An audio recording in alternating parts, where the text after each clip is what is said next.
Oh, hey. I mean, I knew I hit record, but then I had to stretch and it was kind of whatever. Either way, hey, it's January 11th, Sunday, January 11th. So I have been naming the videos the day that it is.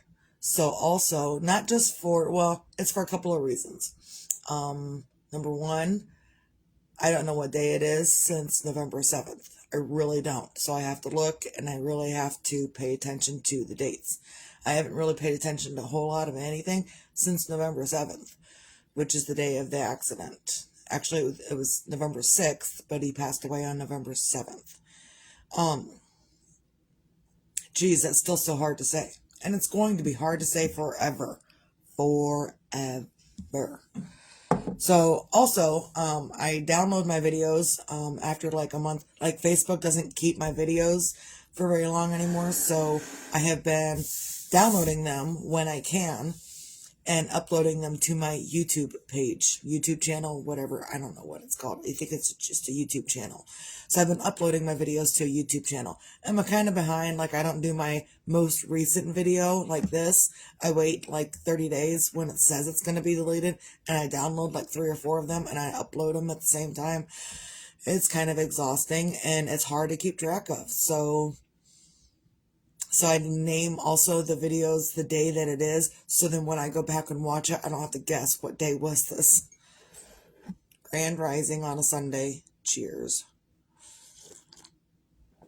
So, and since then, I've just been trying to keep myself busy. Like, I even thought about, there was a place down the road, and they're hiring a baker, but the hours are 4:30 a.m. to noon. But also in those hours, I have to be getting my kid around for school. There's still things I have to do here.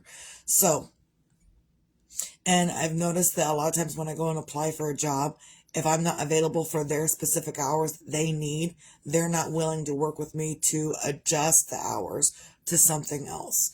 So, because it's not what they need. And that's okay. It's okay. Because without getting a job out there, I'm here, I'm taking care of the kid, and doing stuff like this. And Grand Rising Terry, namaste. Maybe that's off. Is that off? No, I don't think it's off. And it doesn't matter, it's mine. So, I've been doing stuff like this. And so I got the dragons done the other day. There's the dragon in all of his glory. And it's a light purple, not white. So I did that, finished him up, and I started this. It's supposed to be a crochet caddy for my crochet tools, for stuff like this, and for stuff like this, and for stuff like this. Yes, I use tweezers in my crochet stuff because sometimes I got to use tweezers. So it's a crochet tool. So I'm making myself a crochet caddy. Right now I just got the head done. I'm going to be doing the body and the pockets of the dress that she'll be wearing, which is going to be blue, not red, because I'm not, whatever. Either way, so I'm up and I'm doing and trying to be functional for myself, and it's an everyday thing, and I get it. There's a whole lot of people that have to function more than I do in order to survive. So I'm grateful that I can function in the capacity that I have for what is going on. And if I didn't have my 13-year-old running around, I would probably be out doing the job thing. But she's 13, and I need to be here with her more often. People can find other people to do the job out there. It's fine. I need to be with her because I am not replaceable. So as long as I'm not replaceable, I'm going to be here with her. There was something else I was going to say. I don't remember. Namaste, Terry. I don't remember. Oh, yesterday. I was frustrated. That's what I was going to talk about today. Yesterday, I was hugely frustrated. And I kind of just posted a video about this morning, about crocheting and counting while you're talking to someone while they're counting their stitches. And really last night when I just talked to her 5 minutes before she came to the kitchen, and she's like, oh, I'm going to do this. Except that we don't really drink a lot of milk. We just don't. So the gallons in the refrigerator, I'm sorry to say, have been sitting there for a minute and I haven't cleaned it out. I have not cleaned it out. I did yesterday because frustration made me clean it out. But that's one of the main reasons I talk about this is because other people get frustrated and other people get frustrated with their kids. Other people say, hey, hold on. And then they go finish doing whatever they're doing. And then we'll focus our attention back onto you. And it was technically not a big deal, except that I didn't want her to grab the expired milk from the refrigerator. And so I'm in the middle of crocheting. I was actually crocheting on this part right here, and I didn't want to recount my stitches. And so I said, hold on to her. I was like in the middle of counting. I said, hold on. And she didn't. She continued to move towards the refrigerator. And I threw everything. I cut up this piece several different times. This is probably the 5th piece that I made yesterday. I was so thoroughly frustrated and furious because all I said was, hold on. And she's like, well, I didn't know why you wanted me to hold on. I know, which is why you need to hold on. If I say hold on, it doesn't mean continue on your path. It means stop, hold on. I will be with you in really just a moment. So I was frustrated with her. I got angry with her yesterday. I got furious with her yesterday. And then she went on to make her hot chocolate and I cut up a whole bunch of yarn. I was pissed. I was furious. I was angry. And it was kind of not her fault, but also kind of it was. Like all she had to do was just stop. Like I said, hold on, stop. Don't continue on moving about and doing what you think you're going to be doing. Because again, she didn't know that the milk in the refrigerator was overly expired. Because we don't drink milk, so I'm not paying attention to it. Like, we drink very little milk. I don't even know why. Like, I haven't been cooking with it. I haven't been using it. So, the milk was overly expired. And when I open the fridge, I just grab other things out of the fridge. I don't pay attention to the date on the milk because I'm not drinking it. And she's not drinking it, and no one's really drinking it. And it's fine. We don't have to. But if we don't, then it just goes bad. So, I ended up having to get rid of a couple of things yesterday, which is fine. But also, look, I'm telling you this for a reason. Well, I didn't know the reason, she says. I know you didn't know the reason. Hence, the reason that you just need to stop and wait. I was furious. And I hate being interrupted thoroughly in the middle of counting stitches. In fact, I think I posted something a week or two ago about when you interrupt a woman doing stuff. I can't say it's the same for men because men think differently than women do. And you interrupt a man and he'll go right back within a minute of being interrupted. He'll go right back to whatever he's doing without interruption, really. But you interrupt a woman in the middle of whatever she's doing. Now she's got 15 minutes here, 10 minutes here, 30 minutes here. And now it takes her a bit of time to get back on track to whatever she's doing in that moment. It's like a 23-minute reset every time there's an interruption. So, and I feel that, immensely every time, anytime, whether I'm baking, whether I'm cooking, whether I'm doing anything. My husband can cook a meal in 20 minutes, sometimes less, most of the time less than 20 minutes. Misty, it takes 3 hours to cook the exact same thing. Why? I don't know. Maybe because I'm doing laundry in the middle, I'm doing dishes, I'm helping with the kid and doing what she needs, I'm doing other things. I'm doing other things besides just making dinner. So, there it is in a nutshell, kind of the difference between men and women. It can take my husband 20 minutes to cook the same exact thing. It'll take me 3 hours. I don't understand it. But when he's interrupted, he can go right back to doing what he's doing. When I'm interrupted, it takes me a good 30 minutes. And then you accumulate those interruptions, get 5 interruptions a day, just 5 interruptions a day. I'm even going on the low side of interruptions. I'm not going on the high side, which is even more than 5. And then it takes you 30 minutes, 23 to 30 minutes every time you have an interruption to get your shit back on track. Oh, I'm so glad that I'm talking about this now because if you're feeling it, this is why the videos. because other people are going to be feeling it too. Not that I want you to feel this because it sucks, but aware is half there, right? Being aware is half there. So this is being aware, and I'm aware that it takes me, and in the middle of an interruption, it takes me extra time to get back on track. And then as soon as I get back on track, another interruption. Well, now I need more time to get back on track. And now I'm pissed off and angry because I haven't got goddamn thing done. My goal last night was to get all of the hair done and start on the dress and be like, every time I'm like, ooh, I wonder how long this project will take me. And this piece of hair right here, because like this is a piece of hair, like this cap is a piece of hair, this braid is a piece of hair, or a piece of yarn, and this bun is separated from all of it. So all had to be sewn together. I had spent a good 6 hours just on that piece. I was so furious. Maybe at some point I'll stop saying, oh, I wonder how long this will take me. And not actually want to know, because apparently I didn't really want to know how long it would take me. Whatever. So, maybe next time I'll figure out how long it takes me to make a freaking project. And yeah, I have a timer thing on my crochet app, but I don't always hit it, like to start the timer.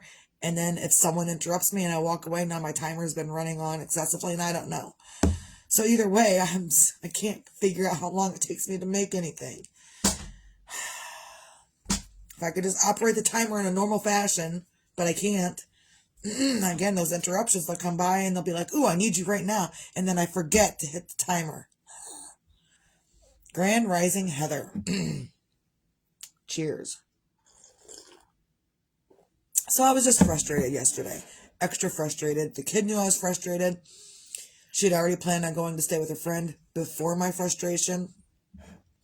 And in the middle of me being frustrated, normally I would have really gone off the deep end and been physically corrective with her.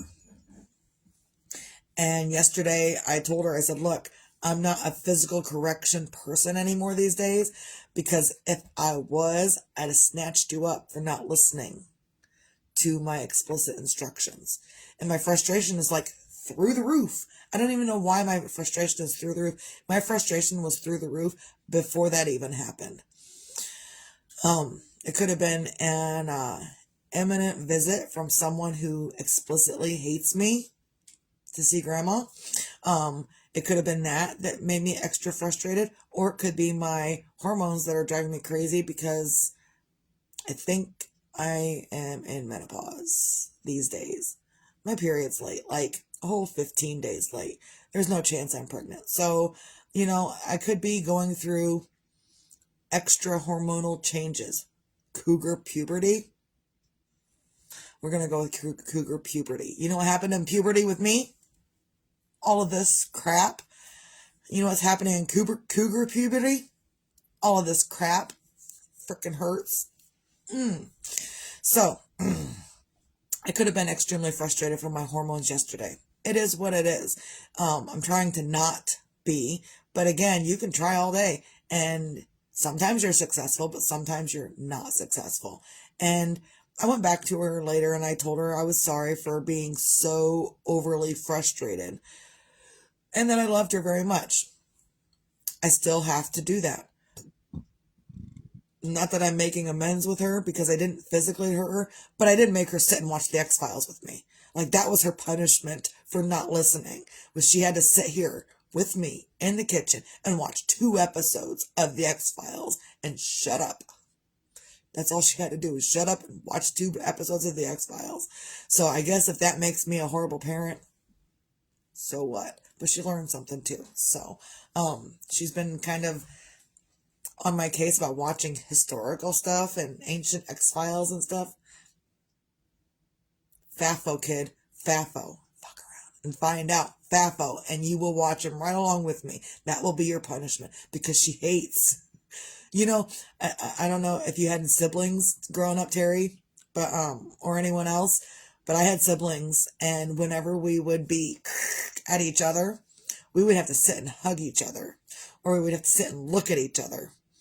You know how hard it is to look at the sibling that you can't stand for an extended amount of time, or sit there with your arm around them, or kind of my favorite when my older children were little is we had extra big shirts because there was some extra big people around. We had extra big shirts, and I put the shirt right over the two of them because both of them could fit in the shirt. So now they both got their head in the head hole. They both got their arms in the armholes, and they've got to be there together for a little bit of time. If you can't fucking get along, we're going to put you together. You're going to get along. They still don't get along these days. Whatever. So she doesn't have siblings. So the only person she's arguing with or doing anything to is me. So as long as it's just the two of us and I'm in charge, we're watching the X-Files. Cheers. I could think of worse punishments than watching the X-Files with your mom. She wasn't allowed to have her phone or her tablet out here. So that was kind of a punishment for her. It is what it is. But then she ended up enjoying it anyway. So, and then when we were done, I also reiterated to her that I don't want to be the person that's going to be yelling at her. Like, before I let her go off to do whatever she was going to do, craft, listen to her music, read a book on her phone, whatever. I said, I don't want to be. So it's important if your children are acting up and this is kind of the thing that you do, it's also important to explain to them when you're done that you don't like doing it. And it's like whenever I would get a spanking or get my ass whooped when I was growing up, I was told by the parent in charge, this is going to hurt me way more than it's going to hurt you. Horseshit. It hurts me just as much to punish her as it hurts her. And that's one of the reasons I don't hit. It's not the only reason. I was kind of trained out of that because I was also growing up trained into it. So I had to be trained out of it. And it was hard. It's still hard to choose the nonviolent path. It's hard when I want to snatch her up because she's doing something that I don't agree with. And in the moment when I was her age, I'd have been snatched up and knocked into next week. It's hard for me to not do that, to choose a different path. Even in these moments yesterday, it's hard for me to choose that path. I still choose the path of nonviolence, but doesn't make it any easier. It's a conscious decision every single time to choose the nonviolent path. So, cheers to choosing the nonviolent path these days. Instead of being violent, I sat here and I did this. I got to show you. I'm not going to do a whole lot because it's my yarn, but I was so furious. I was like, and then all the yarn I was furious. Like I couldn't touch my yarn. At one point, I was so furious that this thing I crocheted too tight and and then I cut it up. Like I had it completely finished and I realized it was too tight on the head and I wasn't going to undo it. So I cut it up and threw it in the garbage. Right? Right. So, find your own things on a Sunday to feel grateful for. And I know I've been talking a lot about frustration and feelings, and that's what I do every day. Talk about frustration and feelings and grief and all that. All of it. Because it's all relevant. Every feeling that you have is relevant. What did the kid say to me the other day? I'm really grateful she talks to me, but some of the things I don't want to hear her say. Because her ideas are like her mother's and her father's, and they're outlandish. They're outlandish. And I'm like, well, I don't really want to hear it, but I would prefer for you to tell me this outlandish thing over you having to bottle it up and feel like I'm not listening to you. I don't give a shit if I judge you. I don't give a shit if I'm, yelling at you because it was the wrong decision. I still want to know these things. Am I going to judge you? Probably. Am I going to understand your thinking? Maybe, maybe not. But also, I need you to be aware that you have a sounding board that you can just dump everything into and have some feedback that's not going to tell you you're stupid or you're crazy. And I might tell her she's a little crazy. I do quite often. She's a crazy kid. She acts like her mom. Sorry, not sorry. She also acts like her father. And she also acts like each and every single one of her siblings. She's got 6 siblings. 4 from me, 2 from her dad. She's got 6 siblings. And she's the only one of his and ours together. But she's got 6 siblings. And she acts like all of them at different points. Whatever. What was I going off with? Gratitude. Find your things to feel grateful for. And I'm grateful that she can talk to me about these things. Again, some of the things I don't want to hear. But that's okay. Because I would prefer for her to get it out to me. She's not going to write in a journal. Like, I keep telling her that. She's like, Mom, I don't write. I'm like, but you're writing songs and you're writing other things. And you're writing code for your friends to read notes. But you're not going to write in a journal? No, I can't do that. But I can do all of this other writing stuff. Whatever. Yeah. So I'm grateful for the kid. I'm grateful that I have the ability these days to be gentle with her. Even if my voice isn't gentle, my actions afterwards and my actions in the middle are gentle. I know she sees that crazy look in my eyes and she backs up. She backs away. My face might start turning red. She backs away from me when my eyes start going crazy. And because she can tell I'm furious. And then I have to calm it down because I can see it in her eyes. I have to remain calm for myself. So I'm grateful also that she's helping me. We're helping each other learn to be human, really, basically. So if you can't find anything else to feel grateful for, I'm also grateful for my heart beating excessively. I'm really grateful that my heart's beating. I'm not grateful that it's beating excessively because it's not beating excessively. I'm grateful excessively that it's beating. Watch your words, people, because they will mean different things in different instances. And your words are magic, so be careful with your words. When you talk about bullshit and you get bullshit, and you don't know why you're getting bullshit, but you keep talking bullshit, eventually you'll learn to quit talking bullshit. Or you won't, and you'll have to keep dealing with it. Up to you, every single day. So if you can't find anything else in the entirety of your world to feel grateful for, you can be grateful that you can wipe your own ass. Right? Right. I'm not going to go on more about that. Be your own magic. Find your own magic. Because sometimes your own magic is in doing things for yourself. Sometimes your own magic is in not being the violent person that you used to be.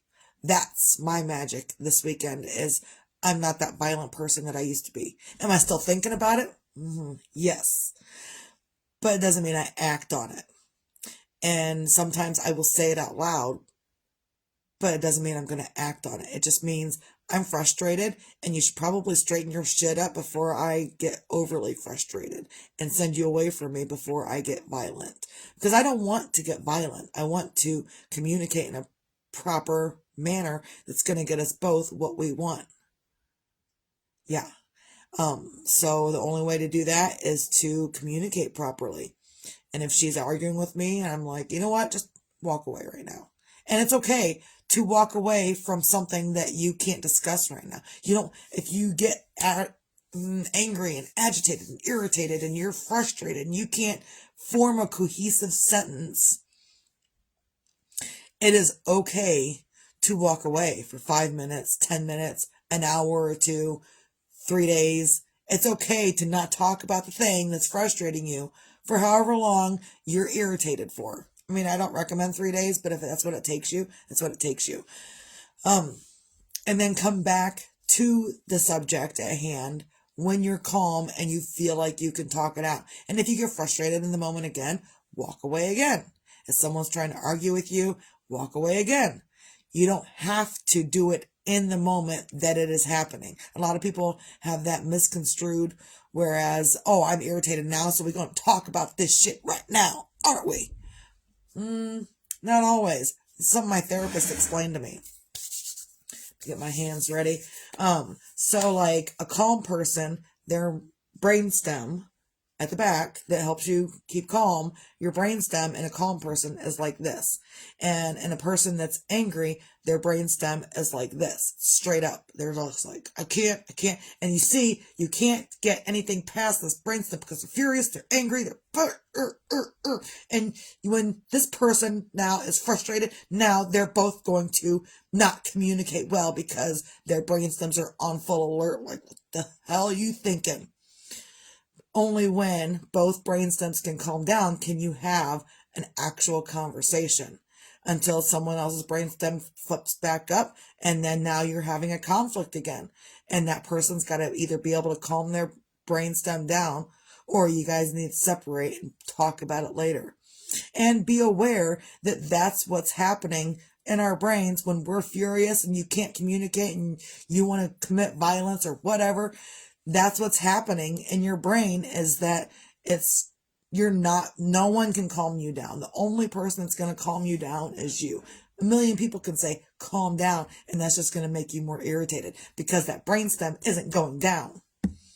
So you can find magic in learning how your body works, how you communicate, how you do these different things for yourself. So you can also, and as long as you're doing these for yourself, that's magic. That's helping you show also others.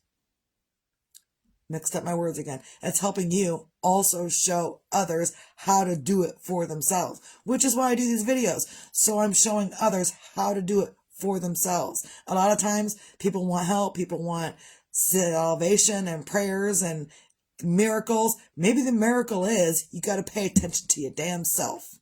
And that's the magic. Because if you're not, and some people are paying attention to themselves in a cocky, I'm better than you. And some people are paying attention to themselves in a confident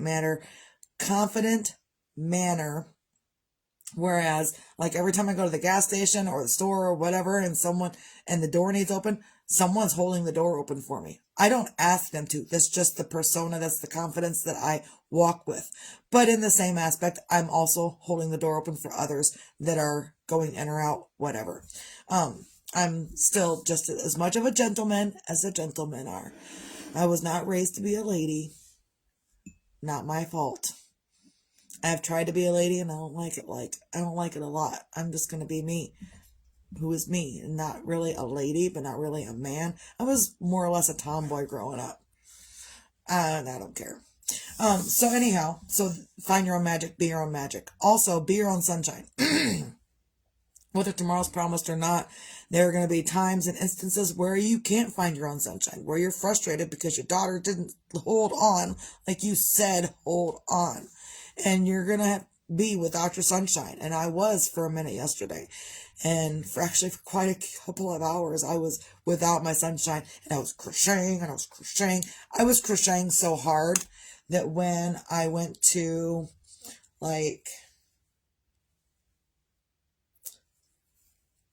do this up real quick. Like when I was done, I wanted to set my crocheting down. Sometimes I just pull my yarn out with my hook. Like that.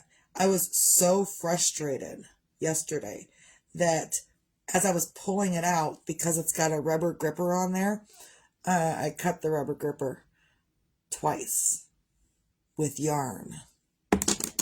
That yarn sliced right through that rubber gripper. I was frustrated, irritated. But that was yesterday, and that's not today. And the kid is at her friend's house, so we're not dealing with that right now. So be your own sunshine. And I was more or less my own sunshine before she took off to go be with her friend last night. So she didn't leave here with a mom that was mad at her. So it's really about controlling your own emotions, controlling yourself. A lot of people will try to control others, but essentially you have yourself to control. You ain't got time to control anyone else. control this. And when you control this, you as well, Terry, when you control this, everything else falls into place. But you got to learn how to control this first. So, recap. Find your things to feel grateful for. Be your own magic. Find your own magic. And be your own sunshine. And you can do those things. You don't have to do them all the time. And if you can't, take a deep breath. Control yourself. Control yourself. And if you can't, start learning. Google it. And if you still can't, send me a message and I will tell you what to do because I like doing that apparently. Everyone have a great day. Miss D, out.